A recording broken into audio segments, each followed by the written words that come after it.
அல்லேலூயா. என் ஆத்துமாவே கர்த்தரை துதி. நான் உயிரோடு இருக்கும் மட்டும் கர்த்தரை துதிப்பேன். நான் உள்ளளவும் என் தேவனை கீர்த்தனம் பண்ணுவேன்.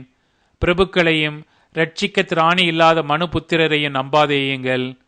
அவனுடைய ஆவி பிரியும், அவன் தன் மண்ணுக்கு திரும்புவான். அந்நாளிலே அவன் யோசனைகள் அழிந்து போம். யாக்கோபின் தேவனை தன் துணையாக கொண்டிருந்து தன் தேவனாகிய கர்த்தர் மேல் நம்பிக்கையை வைக்கிறவன் பாக்கியவான். அவர் வானத்தையும் பூமியையும் சமுத்திரத்தையும் அவைகளிலுள்ள யாவையும் உண்டாக்கினவர். அவர் என்றென்றைக்கும் உண்மையை காக்கிறவர். அவர் ஒடுக்கப்பட்டவர்களுக்கு நியாயம் செய்கிறார்.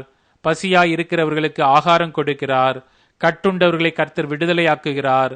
குருடரின் கண்களை கர்த்தர் திறக்கிறார். மடங்கடிக்கப்பட்டவர்களை கர்த்தர் தூக்கி விடுகிறார். நீதிமான்களை கர்த்தர் சிநேகிக்கிறார். பரதேசிகளை கர்த்தர் காப்பாற்றுகிறார். அவர் திக்கற்ற பிள்ளையையும் விதவையையும் ஆதரிக்கிறார். துன்மார்க்கரின் வழியையோ கவிழ்த்து போடுகிறார். கர்த்தர் சதா காலங்களிலும் அரசாளுகிறார்.